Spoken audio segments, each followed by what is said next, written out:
لے کر سب کی مدد نے انہیں اٹھایا اور مسجد سے نکال دیا. لوگوں نے دیکھا کہ آج پیغمبر جلانے کا انداز اور ہے. فروع کافی میں روایت موجود ہے. جب پوچھا گیا تو سب کے مطلب فرماتے ہیں یہ تین افراد وہ ہیں جو زکات کو ادا نہیں کرتے لیکن نماز جماعت میں شامل ہونا چاہتے ہیں. کیونکہ زکات ادا نہ کرنے کی وجہ سے ہماری مسجد میں ان کی نماز پڑھنے کی کوئی گنجائش نہیں ہے. ہماری مسجد میں وہ نماز پڑھے گا جو نماز کے ساتھ ساتھ زکات بھی ادا کرتا ہوگا. زکات کس کس شے پر واجب ہوگی اور انسان نے کب ادا کرنی ہے یہ بھی واقعہ قرآن میں موجود ہے. اور پھر وہ زکات دینی کسے ہے ہماری گزشتہ نشست میں گفتگو اسی کے اوپر تھی کہ مصارف زکات کیا ہے. 8 مصارف ہیں کہ جہاں پر انسان زکات کو ادا کر سکتا ہے اور اپنا واجب زکات دے سکتا ہے. 8 مصارف آیت قرآن میں 8 کے 8 نام کے ساتھ موجود ہیں کہ کس جگہ پر انسان زکات دے سکتا ہے. مثال کے طور پر فقیر ہے, مسکین ہے, فی سبیل اللہ ہے. انسان ان جگہوں پر واجب زکات کو ادا کر سکتا ہے. کچھ اور کنڈیشنز بھی ہیں کہ انسان جہاں پر زکات دے رہا ہو مستحقین زکات کی کچھ شرائط ہیں کہ جنہیں دیکھے بغیر آپ زکات نہیں دے سکتے. اگر یہ تفصیل میں جائیں تو تفصیل یقیناً بہت بلاتی ہے. کوشش کی ہے کہ ان 3-4 نشستوں میں وہ تمام معلومات کے جو ایک انسان کے لیے ضروری حد تک وہ آپ تک پہنچا دی جائیں. آج ہمارا زکات کے انشاءاللہ آخری ٹاپک ہوگا اور اس کے بعد چلا جائے گا خمس کی طرف. مصارف زکات میں کیا کیا شرائط ہونی چاہیے. فرماتے ہیں مستحق زکات میں سب سے پہلی شرط یہ ہے کہ وہ 12 امامی شیعہ ہونا چاہیے. اگر آپ زکات دے دیتے ہیں اور زکات دینے کے بعد پتہ چلے کہ وہ 12 امام شیعہ نہیں تھا یا اسے زکات واپس لے کر کسی کو دینی ہے اور اگر آپ کو پتہ نہیں ہے لے کر گیا تھا کہاں چلا گیا, پھر آپ کو نئے سرے سے زکات ادا کرنی ہے. اور عرض کیا تھا آپ مستحب زکات دیتے ہیں, مستحب زکات دیتے ہیں وہ آپ کسی کو بھی دے سکتے ہیں اگرچہ اس میں بھی چھان بین ہونی چاہیے. پروفیشنل ہمارے جو بھکاری ہیں ان میں بھی اگر آپ کو پتا ہے کہ آپ کی مستحب زکات کو لے کر بھی یہ گناہ میں استعمال کرے گا آپ نہیں دے سکتے. یہ نشے کے لیے استعمال کرے گا آپ نہیں دے سکتے. اور موسٹلی پروفیشنل بھکاری یہ بھی مانگ کر نشے کو اپنا پورا کرتے ہیں. اور بعض اوقات نشہ ان کا شاید وہ نشہ نہ ہو, یہ مانگنا ہی ایک نشہ ہے. ہر کسی کے سامنے آنکھوں کو پھیلانا, اگر چاہیں تو اپنے آنکھوں سے کما سکتے ہیں لیکن آسان ہے جب ایک دفعہ انسان اپنی عزت کسی کے سامنے رکھ دے پھر بار بار اپنی عزت نیلام کرنا مشکل نہیں ہوگا. پہلی دفعہ مشکل ہے, اس کے بعد پھر وہ تمام مشکلات ختم ہو جاتی ہیں. جو بھی آپ کے سامنے درد سوال بلند کرے بہتر ہے اپنے بیت کا چاہنے والا سے خالی واپس تو نہ بھیجے لیکن کم از کم اتنا پتا ہو کہ یہ صدقات جا کما رہے ہیں. آیا وہاں پر صحیح استعمال بھی ہوں گے یا نہیں ہوں گے. اب اس بارے میں بات کریں تو لوگوں کی عزتیں بھی محروم ہوتی ہیں. ہمارے یہاں پر بھی جتنے سائل آتے ہیں کون کس کے بارے میں بتا سکتا ہے کہ یہ حقیقی مستحق ہے یا نہیں ہے. نہیں کسی کے بارے میں کہا جا سکتا. اور ان کی ہم تحقیق کے پیچھے بھی جاتے ہیں. اگر کسی نے واجب خمس دینا ہے, واجب زکات دینی ہے, وہاں پر ضروری ہے تحقیق کر کے ادا کریں. کوئی انکون پرسن آ جائے اور آپ سے مال سالات کا تقاضا کرے, آپ کو پہلے یہی نہیں کرنا تو سید ہے یا نہیں ہے.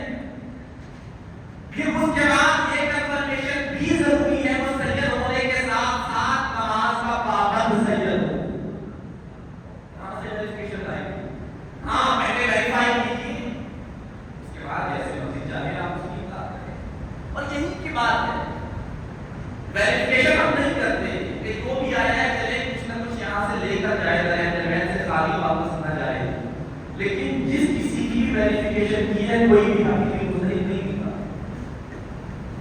سال آزاد سے ہمارے پاس یہاں تشریف لاتے ہیں, نام نہیں لیتا, ہر سال یا کبھی سال میں 2 دفعہ تشریف لاتے ہیں اور ہر سال آ کر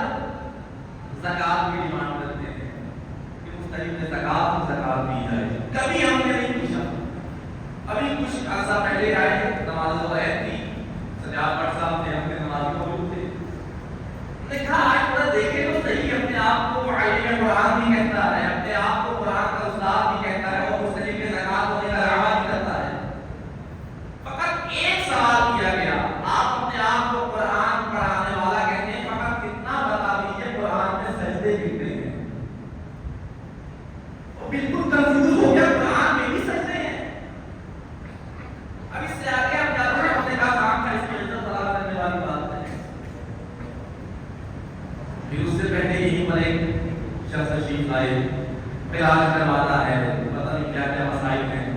ہمارے شیخ بھی رضا صاحب ہیں، انہوں نے ان سے بھی کانٹیکٹ کیا اور مجھے کہا کہ آقا آپ ان سے کہیں کہ ان کا جو مسئلہ ہے، میں نے ڈاکٹر سے بات کی ہے کہ ہونے کے بعد میں ڈاکٹر کے پاس لے جاتے ہیں. ان کا جتنا علاج ہے کہ وہ کاسٹ کرواتے ہیں، آپریشن صاحب و سارا ہم کروائیں گے، پھر کوئی خرچہ تو مہینے کہیں ہونے کے بعد تھوڑی دیر بیٹھے رہے. یہاں جمعے کی نماز ختم ہوئی مسافرے کے بعد جب دیکھا تو پورے امام اعظم کو بندہ نظر نہیں آیا. کہنے کے لیے اپنے آپ کو مستحب کہہ کر پیش کیا جاتا ہے، لیکن جب ان کی حقیقی طور پہ امداد کرنا چاہے تو وہ حقیقی مستحب نظر نہیں آتے.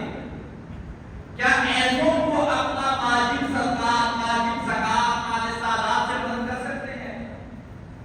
آپ جب تک مطمئن نہ ہو نہیں کر سکتے. ہاں پہلے اطمینان حاصل کیجیے، تفتیش کیجیے، جب مطمئن ہو جائے تو جیسے چاہے اس کی مدد کرے. خدا نے مستحقین کا حق رکھا بھی اس کے لیے کہ ان تک پہنچایا جائے، لیکن کوئی غیر مستحق آ کر کسی مستحق کا حق آپ کے پاس نہ لے جائے.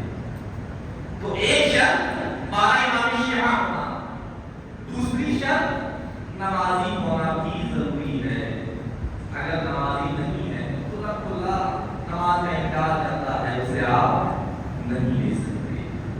اور اس کے علاوہ ایسا شخص ہے جو مقروض ہے، قرض تلے ڈوبا ہوا ہے، اپنا قرض ادا نہیں کر سکتا. اس کے لیے بھی پہلے آپ ویریفیکیشن کریں کہ حقیقی طور پر مقروض ہے بھی یا نہیں، پھر آپ اس کی طرف سے اس کا قرض ادا کر سکتے ہیں. ان کی امداد کرنے کا بہترین طریقہ تو یہ ہے کہ انہیں کیش دینے کے بجائے جس چیز کا تقاضا کریں وہی چیز ان کے حوالے کی جائے.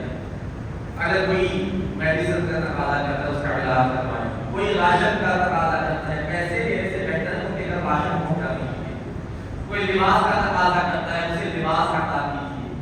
خالی آپ کسی کو نہ بھیجیں، اتنا دیں جتنا وہ ڈیزرو کرتا ہے. ایسا نہ ہو کہ کوئی نان ڈیزرونگ لوگوں کا حصہ بھی آپ کے پاس سے لے جائے. درود پڑھیں محمد وعلی محمد.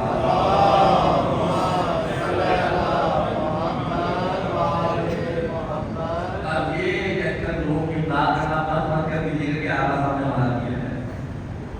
کسی کی امداد کرنے سے منع نہیں کیا جا رہا، فقط اتنا کہا جا رہا ہے جب بھی کسی کو اپنے واجب آپ فرائض ادا کرنا چاہے پہلے تھوڑی سی بستری ضرور کر دیں. ہاں مستحب صدقات ہیں، آپ پیسے کچھ نہ کچھ دینا چاہتے ہیں، آپ کسی کو بھی دے دیں فی سبیل اللہ، کچھ کو یہ خدا کے لیے. لیکن جب واجبات کی بات آئے، واجبات میں انسان کے اوپر ذمہ داری زیادہ ہوتی ہے اور ذمہ داری کو سمجھ کر اس ذمہ داری کو صحیح طریقے سے ادا کرنا ہوتا ہے. یہاں تک بات تھی ہماری زکات. اب آئیے خمس کی طرف. خمس میں اور زکات میں ڈفرنس ہے اور علیحدہ چیزیں ہیں. زکات کیا ہے آپ کے سامنے ڈیٹیل عرض کی. خمس نام سے ہی ہے، خمس عربی میں 5 حصے کو کہا جاتا ہے. زکات ان 9 چیزوں کے اوپر واجب ہے، خمس 7 چیزوں کے اوپر واجب ہے. ہمارے یہاں مشہور ایک ہی چیز ہے کہ انسان کی بچت کے اوپر خمس ہے، بھائی 7 چیزیں ہیں جن پر انسان نے خمس ادا کرنا ہوتا ہے. ان میں سب سے پہلی چیز ہے انسان کا کاروبار کا منافع. انسان بزنس کرتا ہے، انسان کماتا ہے، اس سے اپنے سال بھر کے اخراجات کو نکال کر جو منافع بچ جائے گا اس پر خمس دینا واجب ہے. لسٹ دیکھ لیجیے پھر انشاءاللہ اس کے اوپر تفصیل سے دیکھیں کہ کہاں تک ضرور سکتی ہے. معدنی کانیں ہیں کہ انسان کی اگر ملکیت میں کوئی معدنی کان آ جائے اس کے اوپر بھی خمس دینا ضروری ہے. کوئی دفن کیا ہوا خزانہ انسان کو مل جاتا ہے، اس کے اوپر خمس دینا واجب ہے. حلال مال جو حرام میں مخلوط ہو جائے، مال حلال اور مال حرام دونوں اس طرح مکس ہو گئے ہیں کہ آپ نہ حلال کو آئیڈینٹیفائی کر پا رہے ہیں نہ اس میں سے حرام کی تشخیص کر پا رہے ہیں. اس میں سے حلال کتنا ہے اور حرام کتنا ہے کوئی آپ لوگ میں سے کسی کی بھی تشخیص نہیں کر پا رہے. یہاں پر حلال اور حرام کو پاک کرنے کا طریقہ یہ جب آپ کے پاس اور کوئی طریقہ نہ بچے اس میں سے خمس ادا کیجیے، باقی مال پاک ہو جائے گا. انسان ہے وہ تخوری کرتے ہیں، وہ تخوری کے سمندر سے موتی ملتے ہیں، جواہرات ملتے ہیں، ان کے اوپر بھی استعمال سے پہلے خمس ادا کرنا ضروری ہے۔ جنگ میں ملنے والا مال غنیمت جو جنگ امام یا معصوم کے فرمان سے لڑی جائے اور اس میں مال غنیمت انسان کے ہاتھ لگے، اس پر بھی خمس دینا واجب ہے۔ اور آخری وہ ساتواں ہے کہ انسان کوئی زمین کسی کافر سے خریدتا ہے، کافر ذمہ سے، انشاءاللہ اس کے اوپر کوئی کافر ذمہ کسے کہا جاتا ہے، اس کافر ذمہ سے خریدی ہوئی زمین پر بھی خمس ادا کرنا تلاوت والے مشہور واجب ہے۔ انسان اس پر خمس ادا کر کے اسے اپنے لیے آخری استعمال کرنا ہے۔ سب سے پہلا اور ہر مومن کے لیے متلازم مسئلہ ہمارے یہاں پہلا ہے کہ جو انسان کا منافع ہے اس کے اوپر خمس واجب ہونا۔ شاید کوئی ایسا ہو جس پر خمس واجب نہ ہو، موسٹلی ایسے ہیں جن کے اوپر خمس واجب ہے، اور خمس واجب ہونے کے بعد یا پتہ ہی نہیں ہے کہ خمس واجب ہے، یا پتہ رہنے کے باوجود انجان بن جاتے ہیں کہ خمس ادا کرنا نہ پڑے۔ یہ خمس ادا نہ کرنا کتنا وزنی ہے انسان کی گردن کے اوپر، اس کا ابھی پتہ نہیں چلتا۔ زکوٰۃ خدا رب تعالیٰ نے واجب کرا دی، زکوٰۃ کے بارے میں کتنی مذمت ہے جو ادا نہیں کرتا۔ زکوٰۃ ہے لوگوں کا حق، عام فقراء کا حق ہے میری گردن پر، اگر میں وہ ادا نہیں کرتا اتنی مذمت کی گئی ہے۔ خمس عام لوگوں کا حق نہیں ہے، خمس اولاد رسول کا حق ہے۔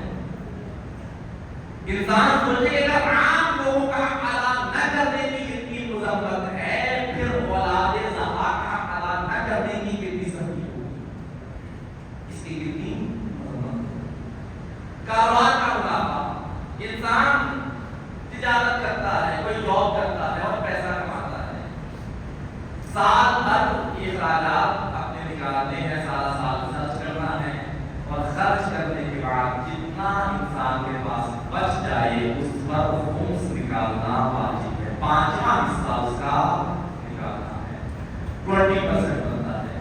یا آپ کی انکم نہیں ہے، آپ کی سیونگز پر ہے، جتنا آپ کا بچ جاتا ہے اس کے اوپر خمس ادا کرنا ہے۔ خدا نہیں کہتا کہ اپنے استعمال سے پہلے نکالو، اپنے لیے جتنا استعمال کرنا ہے کرو، کوئی لمیٹیشن نہیں ہے۔ ہاں اپنے استعمال کے بعد جو بچ جائے اسے تمہیں سیو کرنا ہے، اسے سیو کرنے سے پہلے 5واں حصہ جن کا خدا نے حق رکھا ہے انہیں ادا کرو، پھر جو 4 حصے بچ جائیں گے اس پر ساری زندگی تمہارا خمس نہیں ہے۔ خمس فرض میرا لائف ٹائم ہے، ایک دفعہ آپ نے ایک مال پر خمس نکال دیا پھر ساری زندگی اس پر دوبارہ نہیں ہے، اس سے اضافہ ہوگا اس پر ہے جس پر پہلے خمس ادا کیا جا چکا ہے، اس پر دوبارہ خمس واجب نہیں ہے۔ اگر کسی انسان کی کمائی کے بغیر کوئی آمدنی ہوتی ہے، کماتا نہیں ہے، گھر بیٹھے بیٹھے کچھ مل جاتا ہے، اس کے اوپر بھی ان کا خمس دینا ضروری ہے۔ مثال کے طور پر بیٹھے بٹھائے کوئی تحفہ دے دیتا ہے، اس میں میرا کوئی عمل نہیں ہے، مجھے بیٹھے بٹھائے کسی نے تحفہ دے دیا، کیش دے دیا، کوئی گاڑی دے دی، کوئی گھر دے دیا، کوئی پلاٹ دے دیا، تحفے کے اوپر خمس دینا ضروری ہے، کیونکہ اس میں انسان کا اپنا کچھ نہیں ہے، خالی صرف ایک منافع ہے جو انسان کو دیا جاتا ہے، اس میں انسان کا اپنا 1% بھی عمل دخل نہیں ہے، یہ انسان کا وہ حصہ ہے جو بغیر محنت کے اسے مل رہا ہے، اس کے اوپر خمس دینا ضروری ہے۔ عورت شادی کے بعد بیوی شوہر سے حق محض لیتی ہے، اس کے اوپر خمس نہیں ہے۔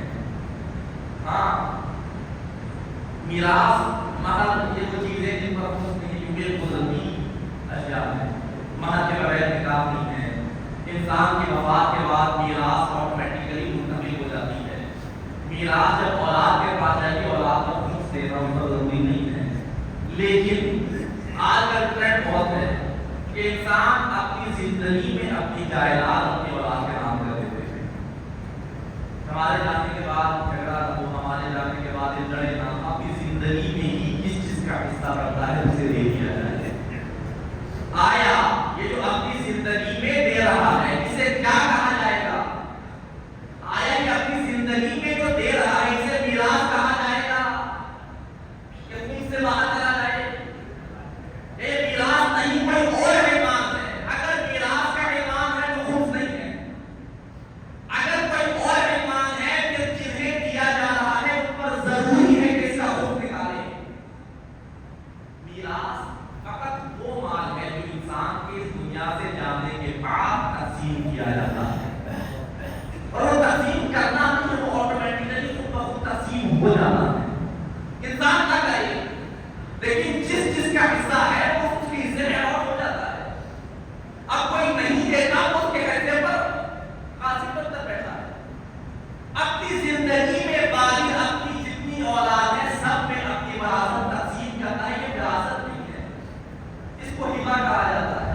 مرد اولاد کے لیے ضروری ہے کہ خمس نکالے. یہ فرق ہے میراث میں اور میراث سے پہلے تقسیم کرنے میں. اگر اس کو خمس نہیں نکالے گا پھر وہ حق اس کی گردن پر موجود رہے گا. ایک شخص ہے انکم زیادہ نہیں ہے لیکن بچت کر کے کچھ نہ کچھ سیونگز کر دیتا ہے, اپنی زندگی کو مشکل میں ڈال کر کچھ بچاتا ہے کہ ساتھ آپ کی میرے پاس سیونگز ہو.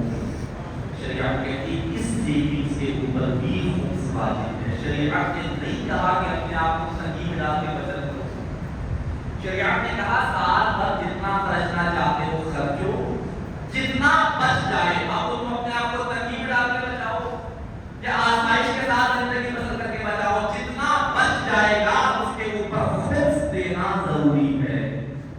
اگر خمس نہیں دے گا پھر وہ انسان کے گردن کے اوپر حق رہ جائے گا. انشاءاللہ اس کے لیے دیر نہیں کافی ہے.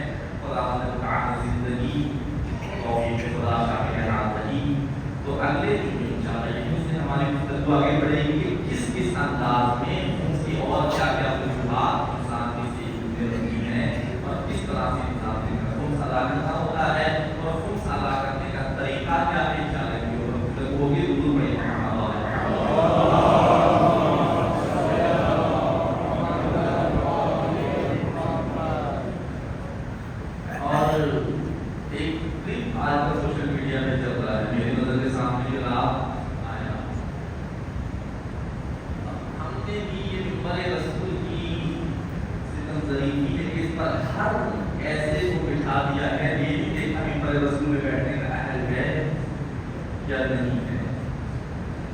رسول پر بیٹھ کر رسول کا مذاق اڑایا جا رہا ہے.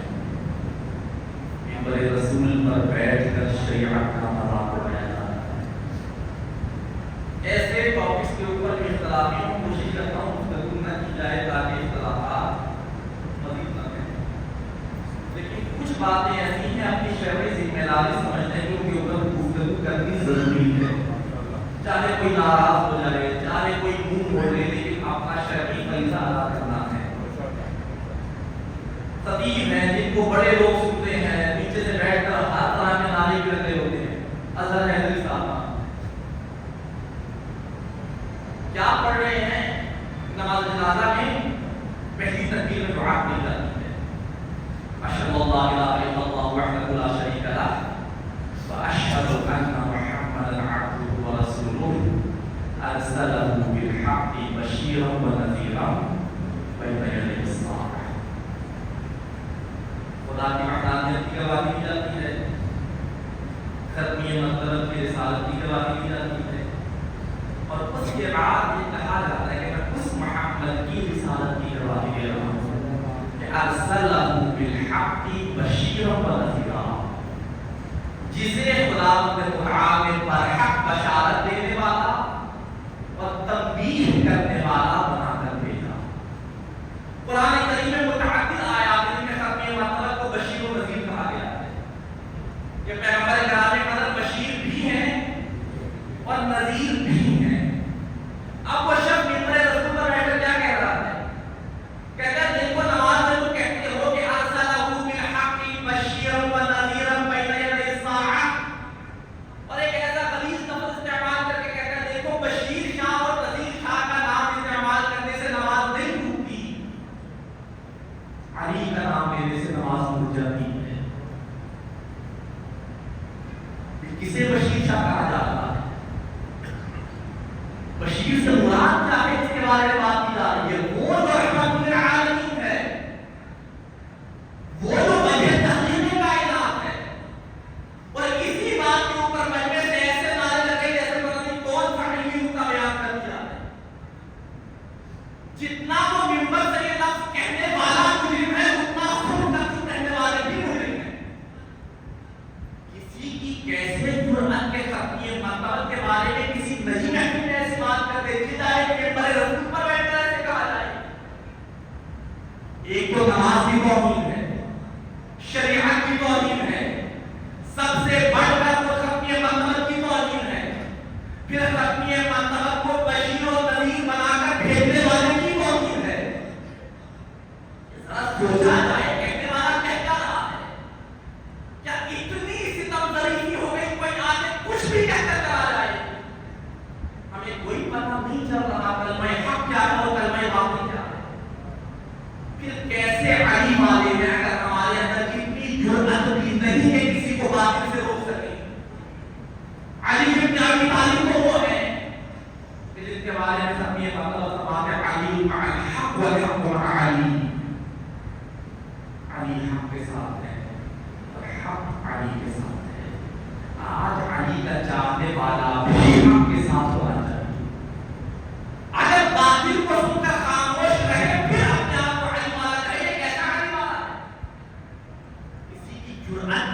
ہو کہ میرے ہوتے ہوئے میرے سامنے باطل کی بات کرتے چلا جائے۔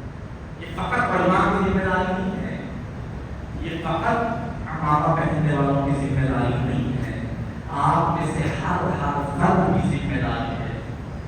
کم از کم آپ کو حق و باطل میں تمیز ہونی چاہیے۔ کوئی اگر کچھ بتا رہا ہے تو اس میں حق کیا ہے اور باطل کیا ہے۔ ہم بھی نہیں کہتے جو کچھ ہم یہاں سے بیان کریں آپ سب کو تصدیق کریں، جا کر اپنی عقل سے پوچھیں جو کہا جا رہا ہے صحیح ہے یا نہیں ہے۔ ہم سے سوال کریں آپ یہ کہا، آپ نے کہیں پڑھ کر کہا ہے یا اپنی طرف سے بس ٹائم پاس کیا ہے۔ بڑی ذمہ داری ہے انسان کے اوپر۔ ایک انسان جب دائرہ اسلام میں آتا ہے اپنے قدروں کی ذمہ داری لے کر آتا ہے، پھر دائرہ اسلام سے بھی جب مومن کا لباس پہن لیتا ہے، یہ ایمان انسان کے اوپر ذمہ داریوں کا بھار اٹھا کر دیتی ہے۔ ان ذمہ داریوں کو ادا کرنا ضروری ہے۔ خدا ایسے لوگوں کے حوصلہ شکنی کیجیے جو علی کا نام لے کر لوگوں کو علی سے بھی دور کر رہے ہیں، شریعت سے بھی دور کر رہے ہیں۔ اور آپ کر سکتے ہیں، آپ عوام کر سکتے ہیں، بانیان مجالس و محافل کر سکتے ہیں۔ اگر ہماری وجہ سے کوئی ایک جملہ بھی ایسا لوگوں تک پہنچا جائے جو خلاف شریعت ہے، خدا نے متعلق احکام کے خلاف ہے، پڑھنے والے سے زیادہ اسے موقع فراہم کرنے والا موجود ہے، موقع فراہم کرنے والا۔ خدا نے ہمیں حق و باطل میں تمیز کر کے حق کا ساتھ دینے اور باطل